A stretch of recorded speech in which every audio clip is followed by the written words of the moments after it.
Troisième étape. Il y a des gens qui prétendent que la plus belle conquête de l'homme, c'est le cheval. Ceux-là ne sont jamais montés à vélo. Berrurier. Chapitre 13. À 4h30 du matin, la voix du vieux ressemble à celle des cosmonautes russes, téléphonant depuis leur orbite au camarade ingénieur pour lui dire qu'ils ont passé une nuit enchanteresse dans leur suppositoire géant et qu'ils ont vu sur la mer de la félicité où les luniennes se baignent en monocunu. Par relais, j'ai pu l'obtenir. Je l'imagine dans son plumard à suspension pneumatique, la calvitie impec posée sur l'oreiller. À côté de lui doit ronfler une mémé en bigoudé, le genre old lady, je suppose. Le vioc, on connaît pas sa private life. Tout ce qu'on sait, c'est qu'il est marida à une dame de bonne famille. « Que se passe-t-il, San Antonio ?» demande-t-il, avec son ton bourré de sous-entendus. Genre, si tu me déranges à cette heure-là pour un motif non valable, c'est à la Sainte Vierge qu'il faudra t'adresser pour obtenir de l'avancement. Avant toute chose, patron, je voudrais vous poser une question. Savez-vous ce qu'est le Légérium 34 ? Un silence. Sommes-nous coupés, comme demandait un rabbin de mes amis ? Que non pas. La voix du vieux me vrille l'entonnoir à musique. Que venez-vous de dire là, San Antonio ? Docile, pas fier et dévoué à l'autorité supérieure, je répète. Comment avez-vous entendu parler de cette chose ? Je lui bonnis tout, succinctement. Il m'écoute en faisant des ah oui. Et autre interjection. Écoutez, mon petit, murmure-t-il, ce que vous me dites là est fantastique. Figurez-vous qu'une forte quantité de Légérium 34 a été dérobée le mois dernier aux usines Glotmuche. Et Dieu sait pourtant que les stocks étaient gardés. Mais nos adversaires ont employé les grands moyens. À l'aide d'une projection de Goldfinger d'éthyle, ils ont endormi les 23 gardes chargés de la surveillance et ont emporté un camion de 12 grammes de Légérium 34. Je me farfouille dans l'enregistreur avec le petit doigt destiné à cet usage. Vous dites, boss ? Ils ont emporté dans un camion 12 grammes de Légérium 34. Dites, les gars, mon boss, il roulerait pas un peu sur la ligne jaune des fois ? Ou peut-être qu'il est somnambule, non ? Il jacte en dormant et ses rêves interfèrent. 12 grammes de Légérium 34 dans un camion, je bégaye. Mais monsieur le directeur, il réalise ma stupeur éperdue, mon trouble, mes doutes. Oh, vous ignorez donc ce qu'est le Légérium 34, San Antonio.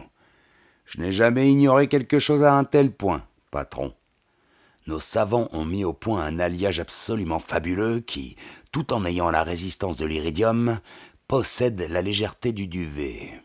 Je vous laisse à penser la révolution industrielle qui découlera de cette découverte époustouflante. Seigneur, m'écriai-je, car je sélectionne mes exclamations pour parler au vieux. Pour donner une idée précise de la chose, poursuit le dab, à volume égal, la quantité de Légérium 34 qui fut volée correspondait à environ une demi-tonne d'acier. J'en bé, j'en suis baba, j'en deviens bébé, ça me fait bobo, bibi. Mais c'est faramineux. Je comprends pourquoi il faut un camion pour en transporter 12 grammes. N'est-ce pas ? Ce vol, poursuit le vioc, a été opéré de première. Aucune piste, rien. Nous avons verrouillé les frontières pour tous les transports de marchandises. Dans chaque poste, dans chaque port, sur les aérodromes, des services de surveillance sont en place. Aucune denrée ne quitte le territoire sans qu'elle n'eût été contrôlée avec un compteur Strounbits, car la masse moléculaire déphasée du Légérium 34 émet des radiations verbo-énergétiques de l'ordre de 78 gloutons secondes, ce qui, Dieu merci, la rend repérable dans un diamètre de 25 mètres 43. Je sursaute. Patron, envoyez-moi tout de suite un compteur Strounbits. Mais, je mate l'heure. Le cadran lunaire de ma montre affirme qu'il est 5h moins 10 en chiffre arabe. Fréter un avion particulier. Il me faut coûte que coûte ce compteur avant 8h du matin. Très bien, vous l'aurez. Autre chose, appelez le service des cartes grises de la Seine et demandez à quoi correspond le numéro suivant. Je biche mon carnet et lui donne le numéro porté sur la plaque minéralogique du camion abandonné dans le garage. Vous aurez le renseignement très vite, promet le patron, qui a plutôt l'air d'être mon subordonné à la façon dont je le commande. Que comptez-vous faire à propos de James Ledwise ? Interrogeai-je. Le faire amener dans mon bureau immédiatement, décide le tondu. J'approuve son énergique décision et je raccroche pour aller m'étendre sur le plumard voisin de celui du gros. Un peu vidé qu'il est, votre San Antonio. Ce genre de nuit vous délabre plus un bonhomme qu'une séance de radada à répétition. Je ferme un œil, puis un autre, mais la dormance ne me vient pas. Cette nuit des allongés m'a chambardé le système. Je commence par allumer une cigarette, ce qui est rare chez moi vu que je fume avec parcimonie. Je tire 3 goulets, sans conviction. Puis j'écrase la sèche dans un cendrier et je me lève. 5 minutes plus tard, j'enjambe le veilleur de nuit dans le hall. Depuis un instant, il est devenu un veilleur de jour, Carlo Bella, qui s'étale dans le ciel haut savoyard comme une tache d'encre sur un buvard. Note de bas de page. On se demande où San Antonio va chercher des métaphores pareilles. Marcel Proust. Un début de circulation anime déjà les rues de cette coquette cité à propos de laquelle Napoléon se plaisait à dire « Eh bien, elle a peut-être moins de sel que Vichy, moins de gaz que les bouillons Vergès. » Note de bas de page, source Perrier. Mais elle est plus fruitée. Les premiers livreurs déchargent du ravitaillement dans les hôtels. Les marchands de journaux interpellent les boulangers. C'est la vie qui se remet sur ses rails. J'avise un taxi, le premier. Je lui fais signe et lui demande de me conduire à notre garage. En cours de route, le gars, un Italien transplanté, me demande si je fais partie de la grande boucle. Je lui réponds que oui. Il veut savoir en qualité de quoi. De soigneur, et vas-y fiège. Quelle équipe? Papier hygiénique Fafatrin. En bon rital, il est passionné par le vélo, cet homme. Il y a Bico et Souci dans votre équipe, fait-il fièrement. Vous les connaissez bien. Pas plus tard qu'hier soir, je lui ai vu le derrière comme je vous vois, déclarai-je. Il est aux anges. Ah, un fameux champion. Vous allez les voir tout à l'heure contre la montre. Ça m'échappe. Ah, c'est une étape contre la montre aujourd'hui? Il en grimpe sur le trottoir de stupéfaction. Eh, vous êtes soigneur et vous ne le saviez pas. J'ai pas examiné le planning, j'ai trop de travail. Et c'est quoi comme étape? Nouvelle embardée. Il est farouchement désapprobateur, outré à mort. Lui, il vit à l'heure du tour. Rien de ce qui concerne la grande épreuve patronnée par l'équipe parisien libérée ne lui est inconnu. Il sait tous les coureurs, toutes les firmes, tous les infirmes, les développements, les marques de boyaux ou de cale-pieds, l'âge des champions, ce qu'ils bouffent, leur palmarès, leur vie privée. Il connaît l'itinéraire minutieux, pas seulement les villes-étapes, mais aussi les routes empruntées, depuis les tronçons de nationales jusqu'aux petits vicinaux de dégagement qui évitent les passages à niveau. Les numéros des dossards, il peut les réciter par cœur, et prophétique avec ça. Il annonce qu'Alonso va perdre le maillot jaune aujourd'hui, vu que c'est contre la breloque, et qu'il est bon à Nîmes. C'est Jacques Anguigny qui va gagner le canard. Évian-Lausanne, vous pensez, ça fait une petite tirée en passant par Saint-Maurice. C'est sa longueur d'onde à Anguigny. Il va leur chouraver 8 minutes à ses rivaux immédiats que cause la presse.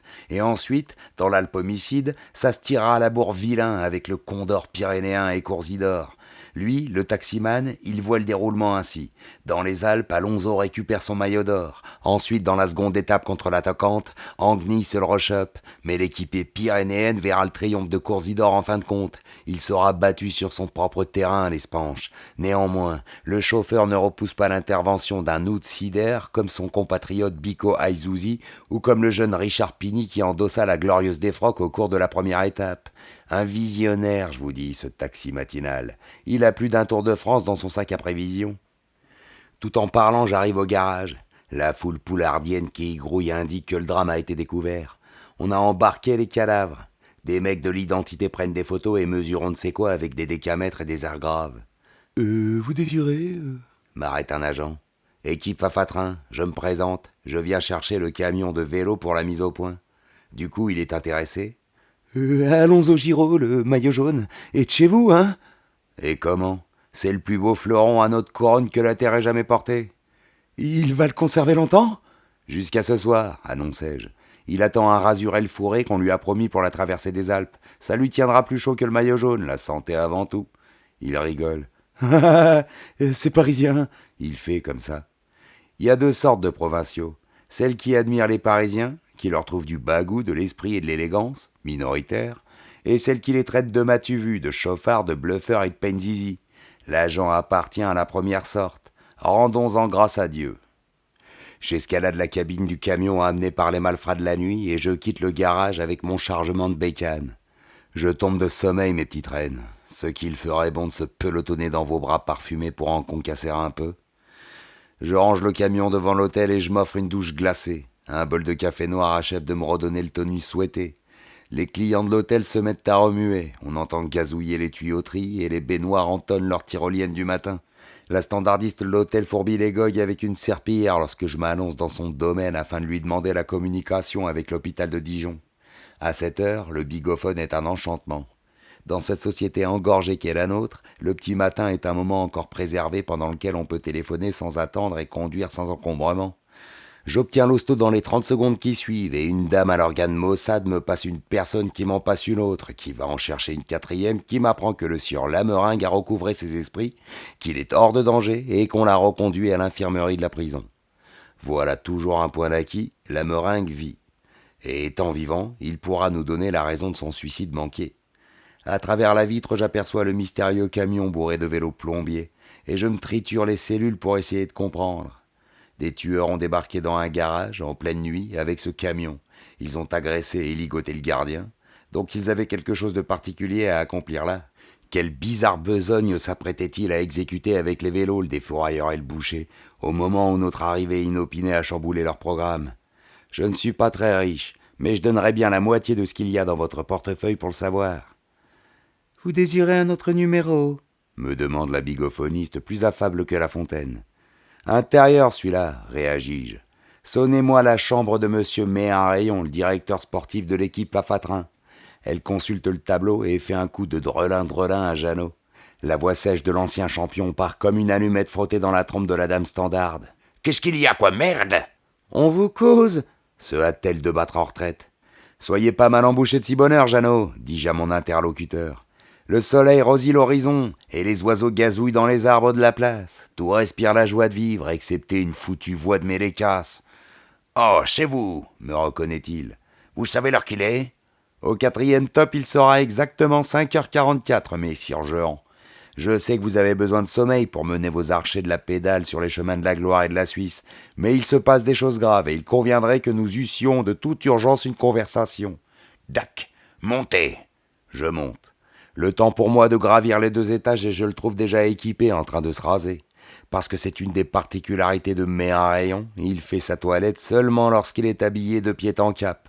Le béret en avant, la salopette lui battant les mollets, le col roulé de son pull de coton roulé bas, notre homme savonne rageusement, ses joues bleuies comme un bel acier. Vous, je vous retiens, grince-t-il en se fourrant de la mousse dans la bouche et en la recrachant férocement contre la glace du lavabo. Réveillez les gens à pareille heure, avec la dépense d'énergie qu'on est obligé de fournir. Il est maintenant barbu comme un Père Noël. Il affûte la lame de son rasoir à manche sur un cuir plus tanné que celui de ses fesses champignonnesques et la tête du pouce. Que me voulez-vous encore? Avez-vous entendu parler d'un certain James Ledvis, Jeannot? Il hausse les épaules et commence à se raser la couenne à grandes raclées de faucheur de trèfle, tout en me défrimant dans la glace. Vous avez toujours des questions ahurissantes, mon cher. Pourquoi voudriez-vous que je connaisse ce type-là? Ahurissantes, vos réponses ne sont pas moins, assurai-je. Pourquoi, vous qui connaissez les 2 tiers de la France, ne connaîtriez-vous point le kidam en question? Parce que je ne le connais pas, mugit le maître à pédaler du papier hygiénique Fafatrin en s'entaillant l'aile du nase. Beau dialogue, non? Il lirait ça, le Michel Audiard, qu'il sentirait chanceler sa couronne de roi des dialoguistes. Il comprendrait que son règne touche à sa fin et qu'à partir de désormais, c'est un commissaire et un directeur sportif qui vont remplir les blancs sortis de la bouche des acteurs. Passons à ma 2e question, Jeannot. Comment s'appelait votre chauffeur tué hier dans l'accident? Jean-Gilles Mongendre, pourquoi? Vous le connaissez depuis longtemps? Non, on l'a engagé cette année. Vous avez son pédigré? Pour les détails, il faudrait téléphoner au chef du personnel des cycles plombiers. Je crois qu'il était chauffeur de car dans un office de tourisme. Qui l'a engagé? Une petite traînée de sang souille la barbe mousseuse de Jeannot. C'était écœurant. Mais les cycles plombiers, je me tue à vous le répéter. Minute, dis-je en me rapprochant du lavabo. Vous avez une réputation bien établie, Jeannot. Que dis-je, une réputation? Une légende, plutôt. Votre caractère de cochon est fameux, et votre minutie dans la préparation d'une épreuve l'est également. Ainsi, il paraît que vous ne vous entourez que de collaborateurs triés par vous sur le volet. Je suppose que ce souci de la sélection s'appliquait également à votre chauffeur. C'est très important, un chauffeur, dans une épreuve comme le Tour. Mon gendre m'avait été très chaudement recommandé, admet-il. Là, le joli cœur du non moins joli San Antonio se met à battre un poil plus fort. Il a déjà pigé le Sana, qu'il allait voir s'entr'ouvrir les portes du mystère. Par qui? Dirent Jeannot. Le raseur se tond 10 cm² de gazon avant de répondre. Par la meringue. Quand je vous disais que du croustillant se préparait, mes fils, je lui chope le bras au moment où il s'attaquait la joue gauche. Ça la lui balafre, mais je n'ai pas le temps de m'excuser. Tiens, tiens, fais-je, très policier des années 30. Il me manque plus qu'à tirer une loupe à manche de ma fouille pour lui examiner les poils du nez. Racontez un peu. Jean-Gilles était le beau-frère de la Meringue, me révèle Jeannot. Le gros la Meringue, ça fait 20 ans bientôt que je le connais. C'est une grande figure du Tour. Un brave gars, bavard, hâbleur, mais le cœur sur la main. Avant le départ de la grande boucle, il est imbibé de prose sportive, mais à rayon. La Meringue est venue me trouver. « J'ai mon beauf qui vient d'entrer comme chauffeur au cycle plombier, » m'a-t-il déclaré. « C'est un as du volant que je te recommande les yeux fermés. Son rêve serait de te driver pendant le tour. Si tu le choisissais, tu me ferais plaisir. » Le ci-devant maillot jaune achève de se raser, puis il se trempe le masque dans le lavabo, s'ébroue et met son béret dans la position des jours d'étape contre la montre. Pourquoi ne m'avez-vous pas dit que votre chauffeur était le beau-frère de la Meringue? Il lève au ciel ses bras miséricordieux. Vos foutues questions, je m'y ferai jamais. Pourquoi serais-je allé vous raconter ça, grand Dieu? Quelle importance? Je m'abstiens de répondre. Vous voulez bien descendre un instant avec moi? J'ai quelque chose à vous montrer.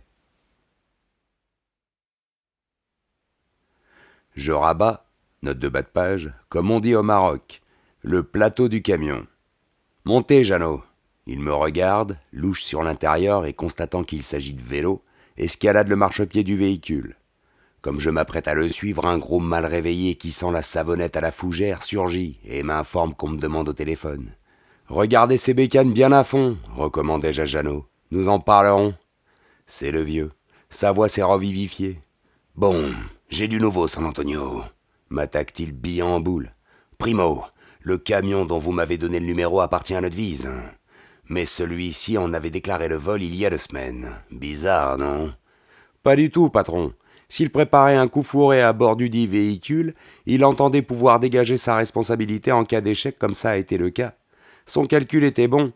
Légalement, on ne peut rien contre lui. »« Évidemment, » murmure le scalpé. « Je n'avais pas imaginé les choses ainsi. Venons-en maintenant à Ludwig lui-même. Il ne se trouvait pas chez lui. Mes hommes à qui j'avais donné des instructions sévères ont tout fouillé en vain. Ils m'ont rapporté son secrétaire et une vieille domestique. »« Vous ne risquez pas d'avoir des ennuis, boss ?» interrompais-je. « Perquisition et arrestation avant le lever du soleil, c'est grave. »« La disparition de l'Égérium 34 est beaucoup plus grave encore, » riposte le déplumé. « J'ai interrogé le secrétaire et la servante. Tous deux prétendent que James Ledwise est parti pour la Suisse où il doit conclure une très importante affaire. » Je réfléchis accoudé à la paroi de ma cabine. « Vous ne dites rien, » s'irrite le big boss. « Le plus drôle, patron, fais-je, c'est que ça doit être vrai que Ledwise est en Suisse et qu'il va, si nous n'y prenons garde, conclure une très importante affaire. »« Laquelle ?»« Eh bien, la récupération et ensuite la vente en terrain neutre de votre foutu Légérium 34. Ma conviction est établie. Je suis certain que devant l'étroite surveillance qui s'exerce aux frontières, Ledwise a décidé d'utiliser le Tour de France pour évacuer la marchandise. »« Les bicyclettes amenées au garage, » murmure le vioc. « Oui, patron, ça me travaille la peau depuis un moment. Imaginez qu'ils aient roulé ce métal supraléger à l'intérieur des cadres. Ils remplaçaient les vélos normaux par les vélos truqués. Quel douanier serait allé stopper les coureurs pour s'assurer qu'ils roulaient bien sur des bécanes de bonne aloi ? » ?»« Mais vous m'avez dit avoir examiné les bicyclettes en question. » »« Notez au passage, mes petits gars, que le vieux n'emploie pas le mot vélo, il dit bicyclette avec un rien de mépris dans l'inflexion. Pour lui, c'est un sport très commun. Mais t'as vu que sa longueur d'onde à lui, ça serait plutôt le golf ou le polo. Je les ai examinés, mais le camouflage est peut-être parfait. En ce moment, le directeur sportif de la marque les ausculte. Vous aurez le compteur Stroon Beats d'ici 1 heure environ. Il vous apportera la preuve par 9. Tenez-moi au courant. Comptez sur moi, monsieur le directeur. Et allez vous faire peindre la coquille en mauve, j'ajoute lâchement après avoir raccroché. D'où sortent ces braquets? Grommelle Jeannot en se redressant. Je lui raconte et il fronce les sourcils. Ces foies blancs voulaient les coller à la place des nôtres? J'en ai bien l'impression. Pourquoi? Ils sont trafiqués? Je parie que c'est un coup de la vaseline Facilitas, tonne le grincheux. Il se penche sur une machine et se met à la désosser rapidement, comme un accordeur démonte un piano. C'est du strip vélo de classe. En moins de 2, la bicyclette est en miettes. Pourtant non, fait-il. Tout est normal. Je me figurerais une vacherie dans le pédalier ou un sabotage du guidon, peut-être même aussi un bricolage de la boyasse, mais pas du tout. Ce matériel est en parfait état. Vous êtes certain qu'il s'agit bien là de cycloplombier ? Tout ce qu'il y a de certain. Vous pensez, c'est pas au vieux singe qu'on apprend à faire la grimace, ajoute-t-il en faisant la grimace. Chapitre 14. N'ayant rien de mieux à faire avant le départ, je vais m'allonger sur mon plume. Beru est en plein ciel de gloire, il ronfle comme le ciel des Champs-Élysées un matin de 14 juillet. Par moments, il descend en piqué au-dessus des toits, puis vite il redresse le palonnier et reprend de l'altitude. Cette fois, c'est le kawa qui m'empêche de pioncer. Que fait un homme à l'horizontale quand il ne roupille pas ? Il fait l'amour. Mais quand il ne dort ni n'aime, eh ben il pense. Je pense donc. Je pense à tous ces morts, je pense à ce mystérieux Ledvis qui m'a l'air de tirer les ficelles de loin. Je pense que logiquement, les vélos amenés au garage par les tueurs devraient être en Légérium 34. Le Tour de France est un monstrueux fourgon bigarré et tonitruant dans lequel on peut fourrer de la cam clandestine. Sortir de France le produit d'un vol aussi fracassant sous les guirlandes et les vivas constituerait un exploit peu banal. Admettez. Malgré l'examen approfondi de Jeannot, j'espère que l'arrivée du fameux compteur Stroonbeats va me donner raison. Je le sens, je le sais, j'en suis certain d'avance. Mince, un alexandrin. Ça doit être formide tout de même ce Légérium 34. Plus costaud que l'acier et presque sans pesanteur. Un avion de 20 mètres d'envergure pesant le poids d'un avion de papier. Non, mais vous mordez les ressources. Naturellement, ces gondommes séculas vont lui donner une application guerrière, recta. Toujours quand il y a de la trouvaille à sensation, ils s'hâtent de chercher, les hommes, comment ils pourraient bien s'en servir pour buter leurs semblables. C'est toujours la préoccupation dominante, la manière de tuer. Le pernicieux les tourmente, la matière, les gaz, les idées, tout leur est bonnard, la nature aussi. Ils la décortiquent pour la déguiser en piège mortel. On tabasse à main lourde. C'est Jeannot qui vient chercher son basseur afin de fourbir ses craques. Le Gravos, si devant milliardaire en puissance, geint comme un nouveau-né. Il a du mal à faire surface après ses émotions de la nuit. Il remue toujours les lèvres et la langue avant de soulever les paupières car il a soif avant d'être réveillé. Ça fait un bruit de poisson déversé en vrac sur un étal de pierre, un bruit mou, flasque et gluant, un bruit d'eau dans les bottes, un bruit marécageux, un bruit de pompe à merde asthmatique, poussive et saturée. « Debout, paresseux !» tonne un rayon. « La journée va être terrible pour mes scouts. Va falloir leur administrer la grande séance et pas pleurer le jus de muscle. »« On y va !» assure le mastard en mettant le pied à terre. Sa chétive descente de lit glisse sous son poids et la berruche se retrouve avec le dargeau au sol avant de réaliser où il se trouve. Ses pieds s'agitent, attisent leur fumée. Sa brioche surcompressée lui pend sur les cuisses. Il se la gratte à deux mains en posant sur le monde retrouvé un regard pareil à du chewing-gum trop mâché. « 16 briques !» soupire-t-il, déjà conscient, déjà harcelé par les vilains souvenirs. N'y pense plus et va masser, massif masseur. En grommelant, il endosse son invraisemblable tenue, puis décrochant le téléphone, il demande qu'on lui serve son petit déjeuner dans la chambre du maillot jaune.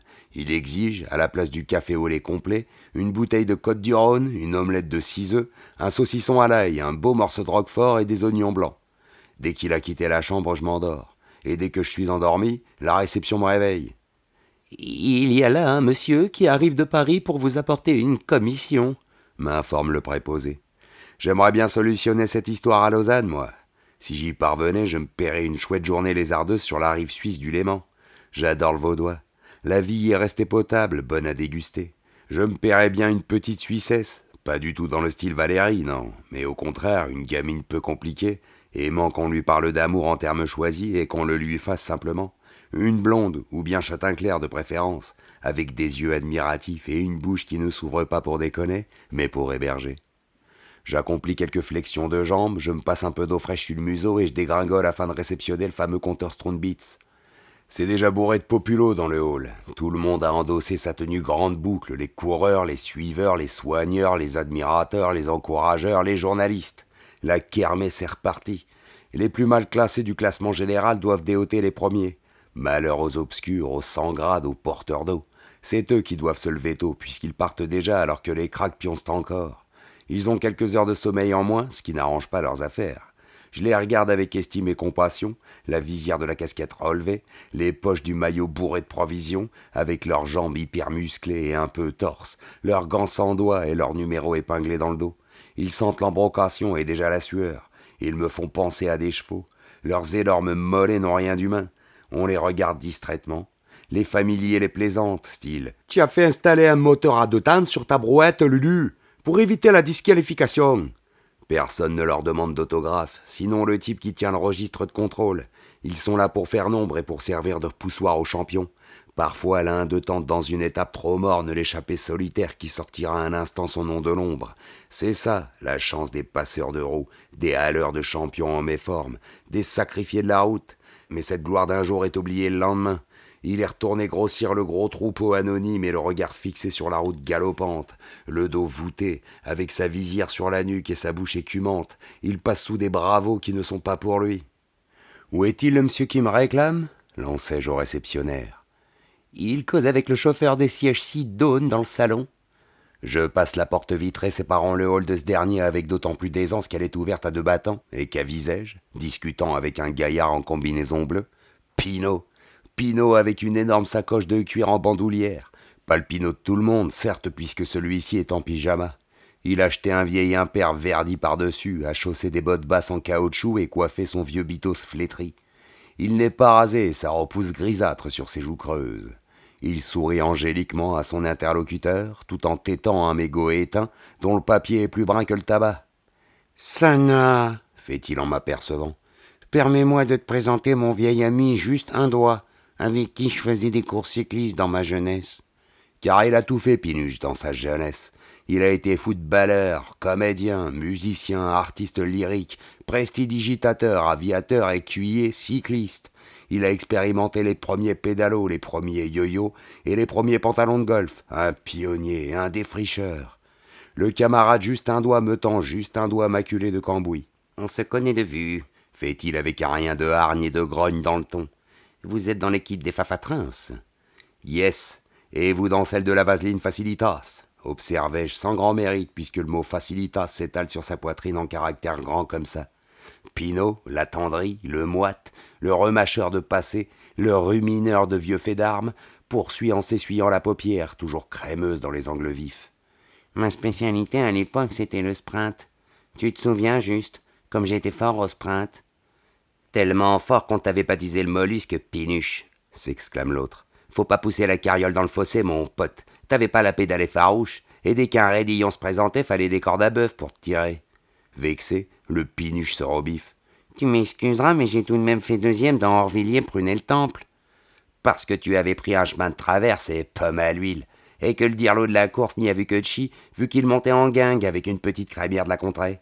T'as le passé qu'embelli, mec. Faudrait surveiller ton diabète, t'as trop tendance à batifoler dans le sucré. » Et sur ces vilaines paroles, le hideux personnage plante mon cher Pinuche fort mari. « Ainsi, dis-je au bon débris, c'est toi que le dab a chargé de m'apporter le compteur. » Du coup, ça le rengorge, le lapinot des champs.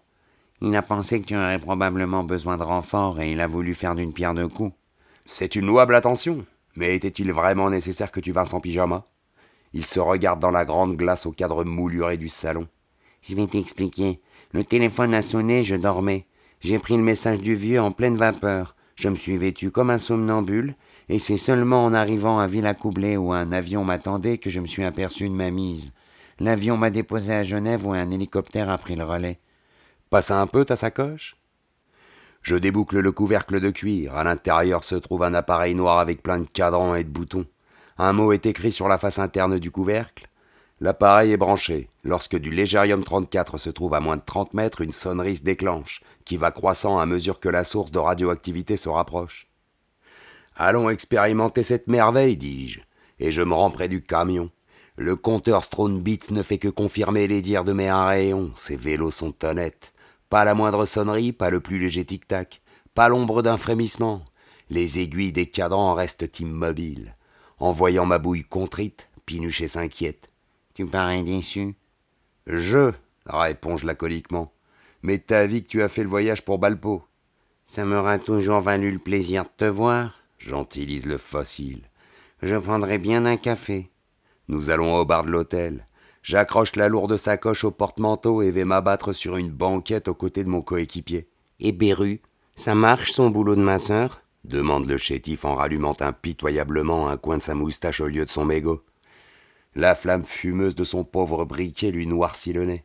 « Beru, soupirai-je, il fait des prodiges, c'est devenu le masseur number one. D'ici quelques jours, toutes les firmes vont se le disputer à coups de millions. » Dans l'instant où je prononce ces paroles, un remue-ménage forcené éclate dans l'escalier. Je reconnais la voix crachoteuse de Jeannot. Elle fulmine. « Imbécile, emmanché, tordu, lavasse, gros connard !» Beru apparaît au tournant des marches, rouge, suant, pendant, penaud, houspillé par l'ancien maillot jaune en transe. « Vous fâchez pas, monsieur Jeannot !» bredouille le pachyderme, pour une fois dégonflé. Lors, Jeannot, profitant de sa position surélevée, harangue la foule du bar. « Vous l'entendez, ce pas frais ? Vous l'entendez, ce tas de gélatine ? Il me dit de pas me fâcher après le tour qu'il vient de jouer à mon équipe. Bikoa et Suzy obligés d'abandonner, et rudimenteur idem. » Un immense « Ouh » qui vole bas part du bar, gagne le hall, sort sur la place et se répand dans les rues agaçantes. Deux des plus fameux coureurs du Tour de France, c'est une nouvelle sensation. Quelqu'un, un journaliste, demande à Jeannot ce qui est arrivé. « Figurez-vous que la brute que voilà, et Jeannot désigne le gros, a soigné le furoncle mal placé de Bico en le brûlant avec un cigare et en lui mettant des toiles d'araignée sur la plaie. Conclusion, ce matin, il a un melon entre les miches, mon champion Rital. Quant à Rudy, il lui a branché un vibromasseur sur les cuisses et il est allé baffrer comme un goré pendant que l'appareil tournait.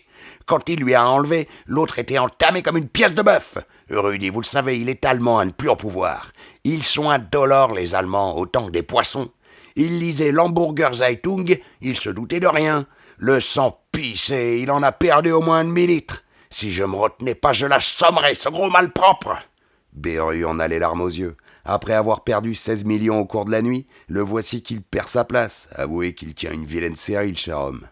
Il nous avise et vient s'abattre en sanglotant contre l'épaule fraternelle de Pinot. « Allons, s'émeut le détritus. Remets-toi, Alexandre. » Il lui tapote la nuque, affectueusement. Et il a ces paroles qui se veulent de réconfort, mais qui ne manquent pas de sel. « Ce sont des choses qui arrivent, » dit-il.